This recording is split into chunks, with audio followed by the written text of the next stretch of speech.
سے گزارش کرتا ہوں علم دین کی اہمیت کے سلسلے میں اردو تقریر فرمائیں۔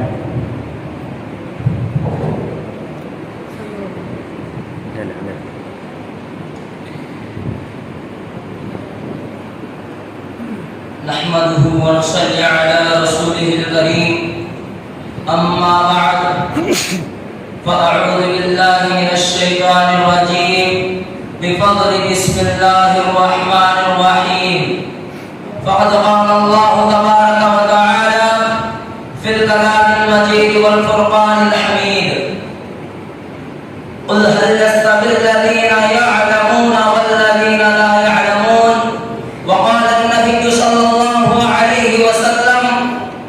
العلم نور أو كما قال عليه الصلاة والسلام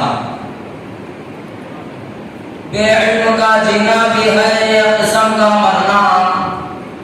بے علم کا جینا بھی ہے ایک قسم کا مرنا،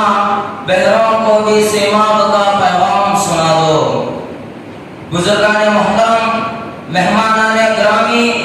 عزیز دوستوں اور ساتھیوں، آج کے اس دینی اجتماع اور نورانی محفل میں میں علم دین کی اہمیت و فضیلت کے اہم عنوان پر تقریر کرنا چاہتا ہوں، اور جس کو میں ایک دینی فریضہ و دینی ضرورت اور اپنے لیے نجات کا ذریعہ و سعادت کا زینہ سمجھتا ہوں۔ محترم حضرات، علم دین کی افادیت، اس کی اہمیت، اس کے سیکھنے اور حاصل کرنے کی ضرورت پر جتنا زیادہ زور دین اسلام نے دیا ہے، اس دنیا کے کسی مذہب میں نہیں دیا گیا۔ چنانچہ اسلام نے علم کو حکمت، منزل کا راستہ، راہ کا رہنما اور مومن کی متاع و پونجی قرار دیا، اور اس کے حاصل کرنے کے لیے نہ صرف تحریض و ترغیب سے کام لیا بلکہ ہر مسلمان کے لیے اس کا سیکھنا واجب اور ضروری قرار دیا۔ اور کتاب ہدایت و زبانی رسالت میں مختلف انداز و دلنشین پیرائے میں علم دین کی اہمیت ظاہر فرمائی۔ چنانچہ ارشاد ربانی ہے کہ قل هل يستوي الذين يعلمون والذين لا يعلمون، کیا ہے نبی ذرا ان سے پوچھے کہ یہ جاننے والا یعنی عالم اور یہ نہ جاننے والا یعنی جاہل، یہ دونوں برابر ہو سکتے ہیں؟ اسی طرح دوسرا جگہ ارشاد ہوا قل هل يستوي الأعمى والبصير، کیا یہ کانا اور بنا یہ دونوں برابر ہو سکتے ہیں؟ اسی طرح دانے کی روشنی، نور و ظلمت، دن و رات دونوں برابر نہیں ہو سکتے۔ اسی طرح جہالت اور علم یہ دونوں برابر نہیں ہو سکتے۔ بزرگان محترم، علم دین کے فضائل، اس کے برکات، اس کے ثواب و اجر کے متعلق کتب احادیث بھرے پڑے ہیں۔ چنانچہ امام ترمذی رحمۃ اللہ علیہ نے حضرت ابو درداء رضی اللہ عنہ سے روایت کیا ہے کہ رسول اللہ صلی اللہ علیہ وسلم کو یہ فرماتے ہوئے سنا کہ کوئی شخص کسی راستے پر چلے اور جس کا مقصد علم حاصل کرنا ہو تو اللہ تعالیٰ اس کے چلنے کے سوال میں اس کا راستہ جنت کی طرف کر دیں گے، اور عالم اور طالب علم کے لیے اللہ کے فرشتے اپنے پر بچھائیں گے، اور عالم کے لیے تمام آسمانوں اور زمین کی مخلوقات اور پانی کی مچھلیاں دعائیں مختلف کرتی ہے، اور عالم کی فضیلت کثرت سے نفل عبادت کرنے والے پر ایسی ہے جیسے 14ویں رات کی چاند کی فضیلت باقی سب ستاروں پر۔ دارمی نے اپنی مسند میں یہ حدیث روایت کی ہے کہ رسول اللہ صلی اللہ علیہ وسلم سے کسی شخص نے دریافت کیا کہ یا رسول اللہ، بنی اسرائیل میں 2 آدمی تھے، ایک عالم تھا جو صرف نماز پڑھنے کا پھر لوگوں کو دین کی تعلیم دینے میں مشغول ہو جاتا،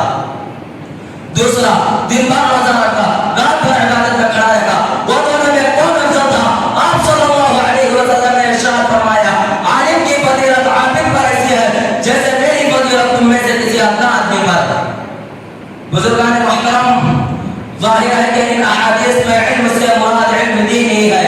دنیاوی علوم و فنون عام دنیا کے کاروبار کی طرح انسان کے لیے ضروری صحیح، مگر ان کے وہ فضائل نہیں جو احادیث مذکورہ میں آئے ہیں۔ پھر علم دین یہ نہیں، بہت سے علوم پر مشتمل یہ جامع نظام ہے، اور یہ بھی ظاہر ہے کہ ہر مسلمان مرد و عورت اس پر قادر نہیں کہ وہ ان سب علوم کو پورا حاصل کر سکے۔ اسی لیے حدیث مذکورہ میں جو علم ہر مسلمان پر فرض قرار دیا ہے، اس سے مراد علم دین کا صرف وہ حصہ ہے جس کے بغیر آدمی نہ فرائض ادا کر سکتا ہے نہ حرام چیزوں سے بچ سکتا ہے، جو ایمان و اسلام کے لیے ضروری ہے۔ باقی علم کی تفصیلات قرآن و حدیث کے تمام معارف و مسائل پھر ان سے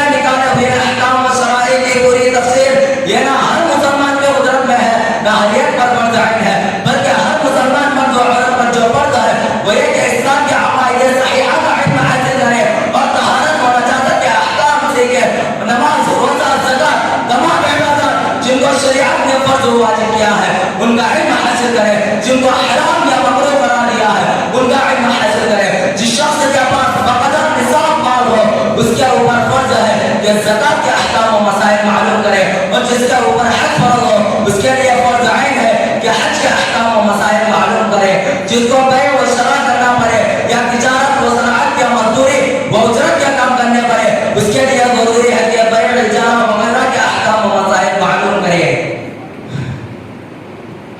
جب نکاح کرے تو نکاح کے احکام و مسائل اور طلاق کے احکام و مسائل معلوم کرے۔ غرض جو کام شریعت نے ہر انسان کے اوپر فرض و واجب کیا ہے ان کا علم حاصل کرنا کہ ہر مسلمان مرد و عورت پر فرض ہے۔ محترم حضرات، اگر ہم دین کا ضروری و بنیادی علم حاصل کرنے میں غفلت و لاپرواہی برتے تو کل قیامت کے دن اللہ تعالیٰ کے پاس ضرور پوچھو گے کیا تم نے ہمارا دین کا علم کیوں نہیں حاصل کیا؟